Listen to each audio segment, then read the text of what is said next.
What's up, everyone? Welcome back to Locked On Sharks, the premier hockey podcast covering your favorite team in the Bay Area. We are back, sandwiching in some non-draft content between the draft content. I was going to make some sort of boys joke, and I couldn't figure it out. Anyway, the content boys are back. JD came up with an idea, and by came up with an idea, I mean he watched PTI once in the last 30 years, and we completely stole their idea. We're going to do a little buy or sell on some storylines that we came up with 5 minutes before we started this podcast. And we're just going to talk. This will be a hurdle trade and playoff push free episode, by the way. There's called beating a dead horse, and then there's beating the dead horse, taking it to the slaughterhouse, turning into a smoothie, and then beating the smoothie. And that's what we've done because there's nothing else to talk about the Sharks. So we're going to talk about 4 different things today. Shout out to ESPN and Tony Kornheiser and Michael Wilbon and Tony Reale and Dan Lebatard and Mina Kimes.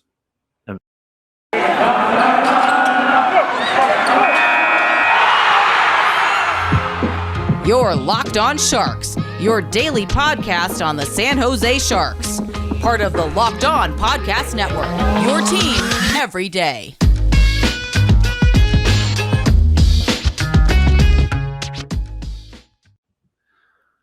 I'm your host, Kyle Demetrius. Back with me, as always, is JDV. Should I say it to Tony Kornheiser, to my Michael Wilbon? I was going to say this. It's right there on the platter for you. It's right there on the platypus for me. Yes. I want to be Tony. Michael Wilbon's kind of an old curmudgeonly man now. They're it's really both sad. Curmudgeonly. I know. Well, no, but Tony's still fun, and like he's like put Barry Bonds in the Hall of Fame, and I don't know. I stopped watching PTI a while ago because Wilbon really ramped the old man yelling at clouds up. Yes, you know the sad one, like seeing Chris Berman do his thing. I know as a kid you were like Sunday fastest night 3 minutes was amazing, and he'd come up with little nicknames on the fly. Or no, even before that, like when you were a kid, and it was just like Sunday night. That was a thing, because like there wasn't the internet. You were like, okay, I gotta, like I saw the highlight, or you see like a little bit of highlights of the scores on the ticker, but like that's how you got your football was Tom Jackson and Chris Berman. But now it's just like Chris Berman is really struggling. He's an OG ESPN employee though. Yeah, that's crazy. Yeah. If you guys have never read the ESPN book by, I think it's Jim Miller, it's like These Guys Have All the Fun or whatever, it's actually pretty good. It's actually really good. So maybe my summer reading. There we go. Yeah, I would say I'd send it to you, but I'm not going to do that. I don't even know where my copy is. Possibly stolen, lost forever. But anyway, I stole it. You stole it. Yes, and then you stole my heart. And then I'm taking my heart to Australia. All right, let's do some buy or sell. So if you don't know how this game works because you've never watched ESPN ever in your life. You've literally never listened to any sports talk radio. Yes. We will present a topic, and then we can either buy the idea or sell the idea. So let's start with one that's kind of near and dear to our hearts. It's near and dear to that one guy's heart, who apparently is kind of old. Yeah. I was 4 when the Sharks were invented, so like I'm sorry to tell you guys. I don't know what to tell you. Yes. When you talk about things from like 1995, I was 6. Yeah. I know that they happened, but I wasn't there to witness with my own 2 eyes. But anyway. All right. So Alexander Barabanov is a free agent after this season, and Shang Peng of San Jose Hockey Now reported that he's looking for a Robbie Fabry type contract, which is a 3-year, $12 million extension. Barabanov right now is 6th on the team in points with 6 goals, 17 assists for 23 points, and currently makes $1 million this season. Kyle, buy or sell Barabanov 3 years at $4 million a year? Sell it as fast as you possibly can and run away. Yeah, that's a little rich for my blood. So I'm also going to be selling it. They just did this with Kevin Labanc. They did. And Kevin Labanc, I think, had a better season than Barabanov has had. So yeah, Barabanov is on pace for 40 points this year, and at least like Labanc, was in the 50 points and can actually like score. Was Labanc also like 20? Yeah, Labanc's also much younger. Barabanov, who is 28, 29, 27 right now. So yeah, he's an old man. So yeah, what type of Also, contract. the guy on Twitter, don't yell at us. Yes. We like Barabanov. I don't like Barabanov's- Barabanov for 3 years, 12 million. Yes, exactly. Where would you feel comfortable? Because he is due for a raise, and I think he's underpaid at $1 million for this year for what But where would you feel comfortable coming in the Barabanov contract? 2x2? I don't know. I guess he's gonna put up 40 points, so like $2 million isn't really gonna get it done. But no, I don't know. 3 years at $4 million. That's especially if he doesn't expound on that 40 points and is just a 40-point guy, it's kind of and especially for someone who's 27 right now, he's not getting any better. Let me tell you that. This is what you're getting, and going into next year, it's the Sharks are gonna have some cap space, depending on what they do with Hurdle, but you still have Cogliano is a UFA, who cares, right? But correct. Noah Gregor, he has an RFA, you're going to Dahlin, you're going to pay Dahlin. Mario Ferraro, you're going to pay him. He's an RFA as well. Miloš, Middleton are RFAs as well. Some of these after these little contracts start to kind of add up, and so I think, that 3 years, $4 million is way too. It's just a lot for a guy who's going to have one season under his belt. And 9 games. 1 year and 9 games. It's just tough because I think he's going to be useful, but is he going to be more useful at $4 million for 3 years, or is it going to be more useful to get a draft pick, like a second out of him or something like that? I think that's what you got to weigh here. And you're really banking on him staying at the same, he's probably he's not going to get better from a hockey sense because he's 27 years old. He's already done improving. Yeah. He may get a little bit better because he's adjusted to the NHL and stuff like that, and he's actually getting a shot, maybe. But at the same time, you're really banking on his floor being 40, 45 points and moving up a little bit.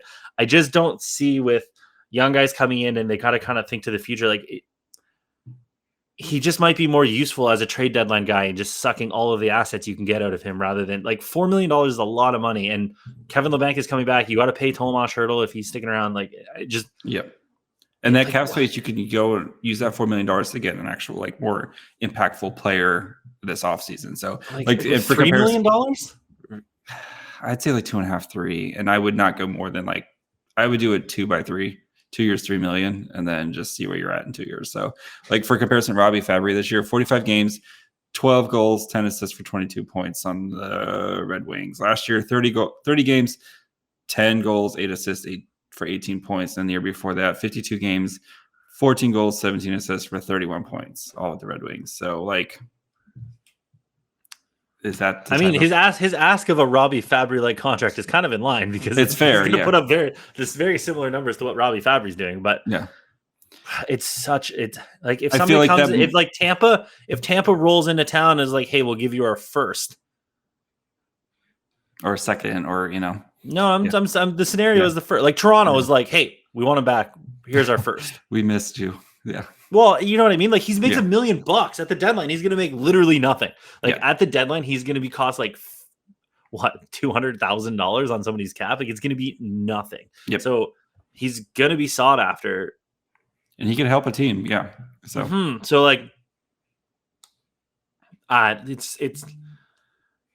I just don't want them to be stuck with another contract that isn't panning out. Yep. You don't pay guys for their past performances. You want to pay them for what you think, which literally nobody ever does, and everybody pays for past performance. But if you can't move Kevin Labanc, now you've got 2 guys making $4 million who possibly may put up a combined 55 points.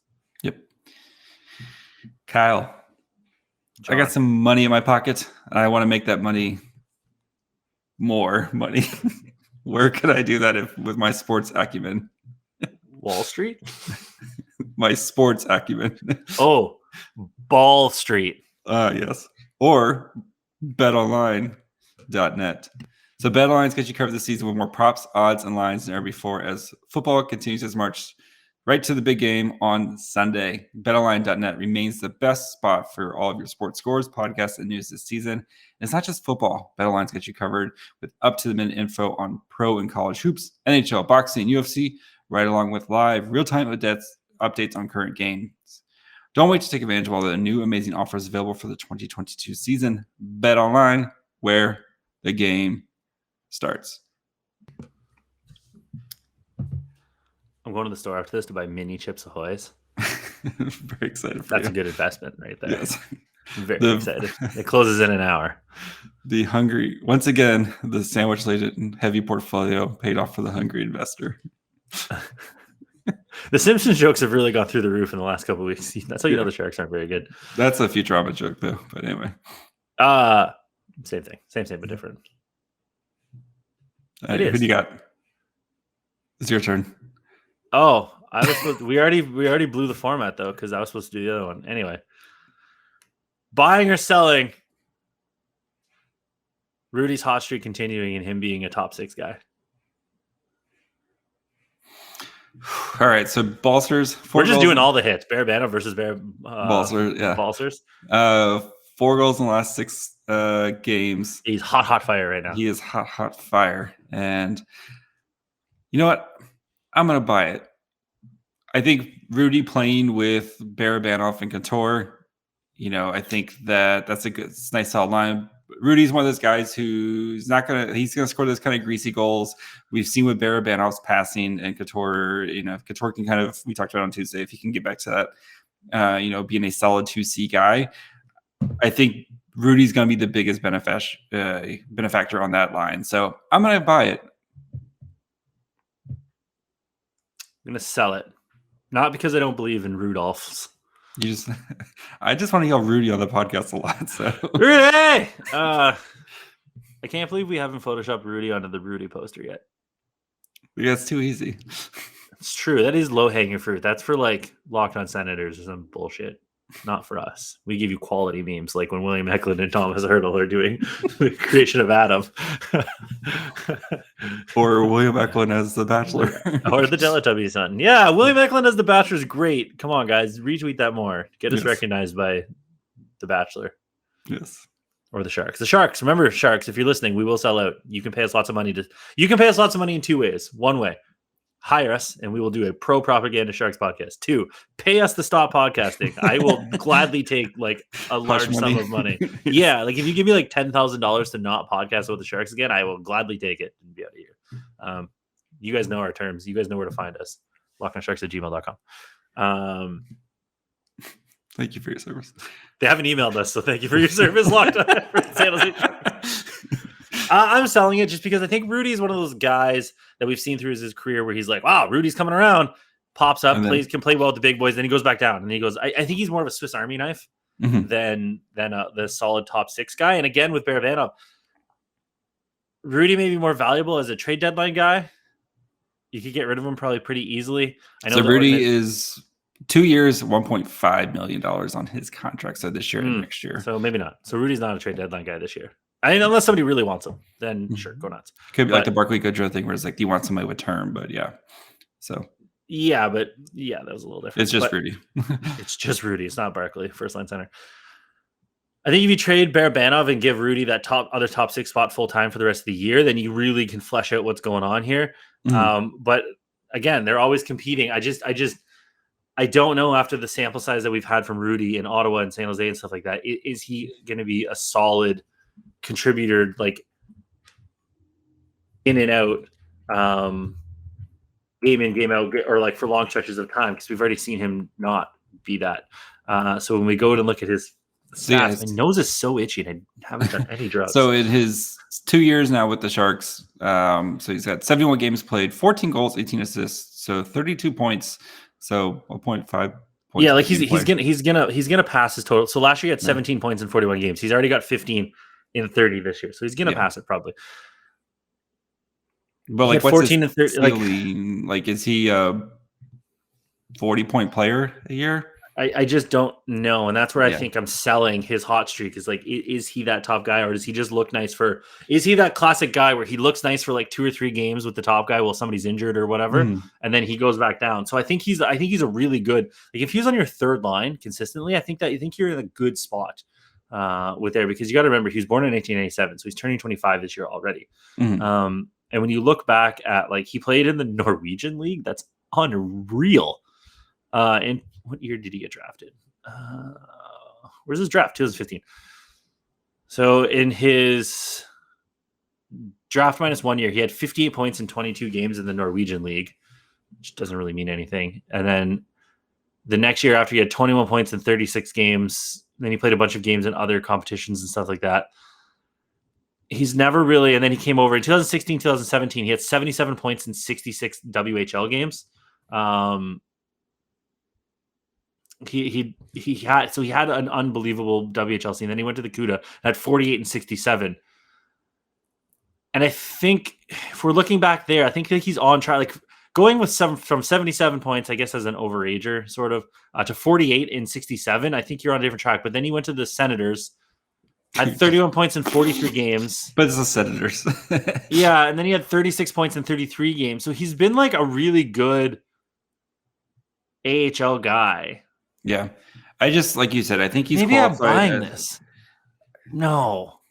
I think he's a Swiss Army knife where if you need a guy to play on your second line for a little bit, he can do that, or he could be just an overqualified third line type of guy right now. And that's not the worst thing in the world to have on your team, a guy who's able to fill different roles. And I think, but I like I said, I think this situation of him playing with Couture and Barabanov, I just think those three guys have really complementary, skills. And Rudy's that type of guy where he can score some pretty decent, pretty nice goals, or if you need him to score those ugly, greasy goals, he's in the right spots at the right time. And I think just we've seen with Barabanov's vision in his passing, where Barabanov can get him the puck, and I think Rudy can slam him home. So I guess I'm more of a soft sell, even just being colored. But Rudy's never done it in the NHL really on a big basis. So soft, a flaccid sell. So. I just don't want to give up on Rudy. Damn it. I don't want to give up my dreams. Rudy! Hey! We believe in you, Rudy. You know what is always, though, rock hard? RockAuto.com, baby. So from our listeners, everybody's been in a car probably. Everybody's had a car. If you have a car, you know how much a pain in the ass is when something goes wrong. I have a little dent in my thing right now. I need a new carpet underneath my brake pedal where my heel is. I've had cars with broken windshield wipers, broken antenna, gas caps, windows, locks, all sorts of different stuff. And you know what a hassle is. You roll into like Princess Auto, Canadian Tire, if you're Canadian, you're like, Princess Auto is a real thing, JD. You roll in there and you're like, yeah, car's making a noise, or I need new windshield wipers, and you got to ask a million questions, and they look it up in the computer, and then they got to walk you around the store, and you feel like a child. You can just do it from your phone or your computer at home and save a bunch of money.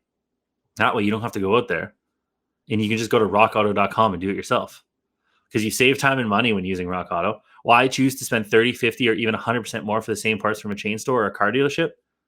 We had that listener that bought windshield wipers. She told us a story about her friend that bought something else, and I can't remember, but also a really good deal. I'll have to get it for next time, but I'll do it. Honda Odyssey fuel pump is $353. I don't know what this market research is, but it's only $216 from Rock Auto. Rock Auto is a family business, if you like that. They've been serving do-it-yourselfers for over 20 years. Everybody likes to do it themselves now and again. And they have everything you need. Brake parts, tail lamps, motor oil. The new carpet that I need, definitely going to Rock Auto for that.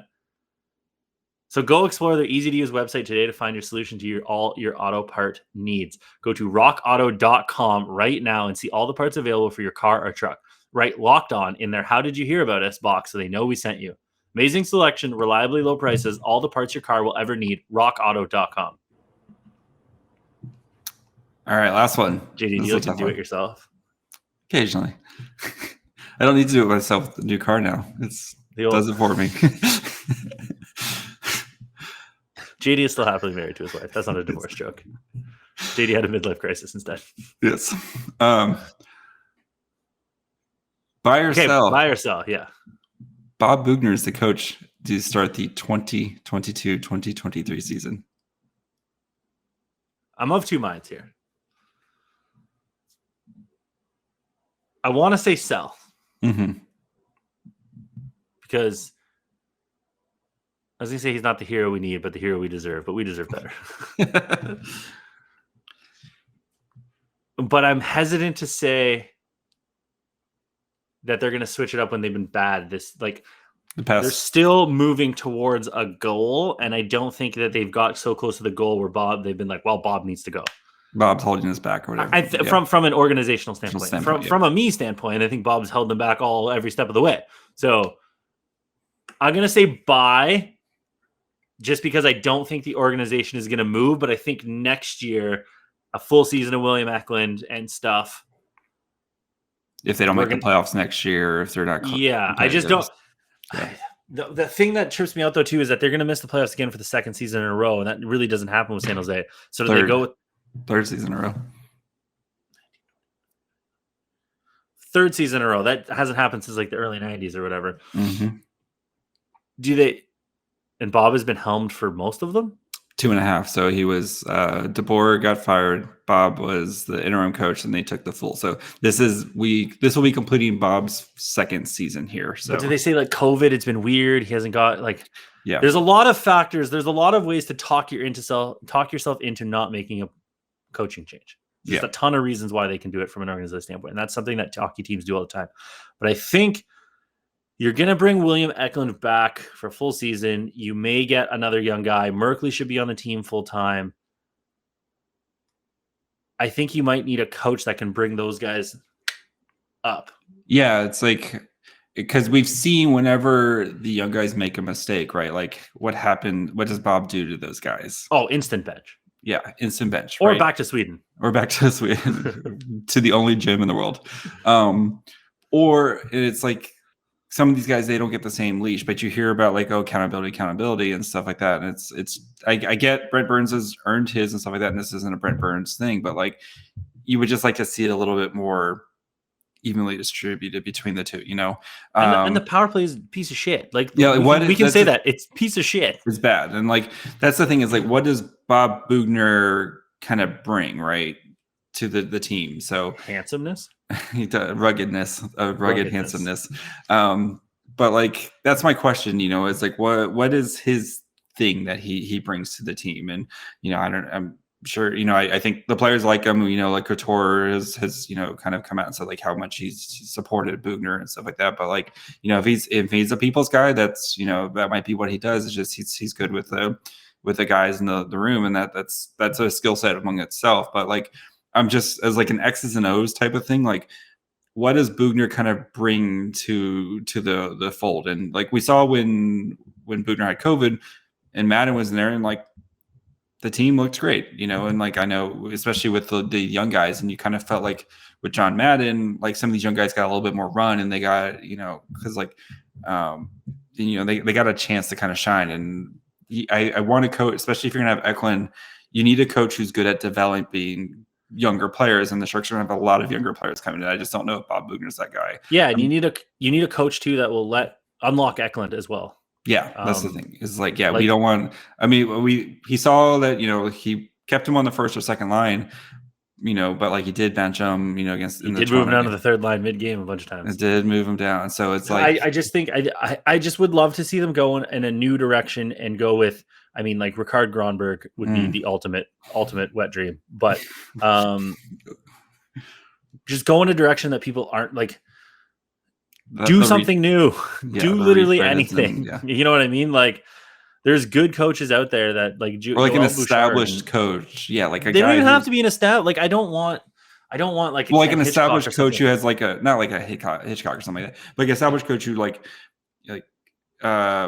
brings a good system and stuff like that. Like, like an assistant coach that's ready for the next step, something like that. Like Todd McClellan back in the day was assistant coach with Detroit forever, and he brought that Detroit Red Wings system. And he was good for the long time. People get it twisted. He was only really bad near the end when everything was falling apart anyway. But he was good for a long time. And if the Sharks didn't blow a 3-1 lead or 3-0, like they were talking about McClellan, completely different, type of thing. So like Vlasic and the rest of the best players, like Tomas Hertl took his knee taken out that series, right? Yeah. Completely different. I just think there's too many factors where an organization can talk themselves into keeping the status quo and being like, well, he gets another shot because of this and that. And I just think maybe you got to pull the Band-Aid off a year too early rather than a year too late. Is that Bill Belichick thing? Rather trade people a year early than a year late? Yep.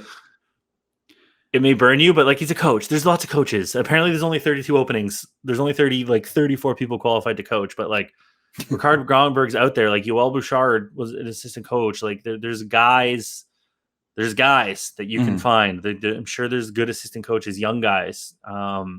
Grab a young guy to go with your young team that you're going to be having soon. I don't know. There's just options, and I would like to see them, if they're serious about making the playoffs and stuff, don't possibly waste it on another year of a coach that I just don't think is going to get it. And the guys like him, great. Sometimes you just, it's going to suck that you don't like them, but like it's better in the long run that you got to learn to be friends with a new guy.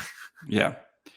I'm going to buy that he's, or what, I forgot how I phrase it, but I think he'll be there next year too. Just because, I think they're going to try to give him, a full run and stuff like that. But yeah, I think if he misses the playoff, like we expect him to miss the playoffs this year, and then if they miss the playoffs and they're 4 not years in a row, but yeah, then I think that's when they're going to have a serious conversation about, is Bob Boughner the guy? If and if we're not seeing Eklund kind of play the way he needs to play or whatever it is. So yeah, buy or sell.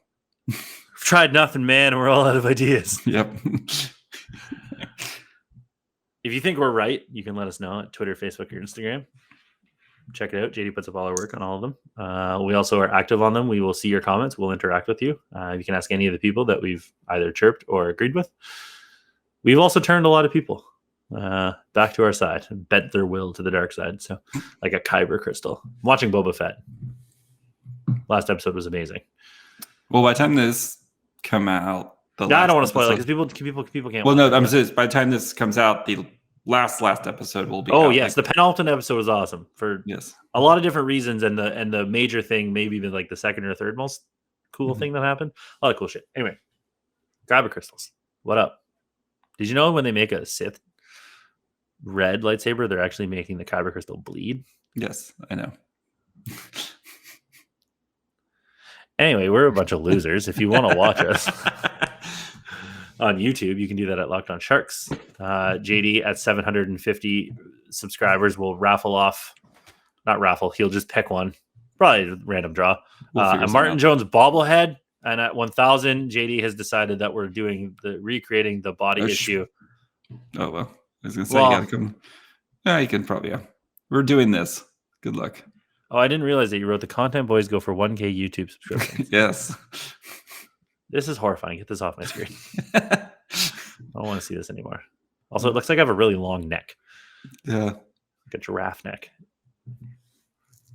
Chicken necks?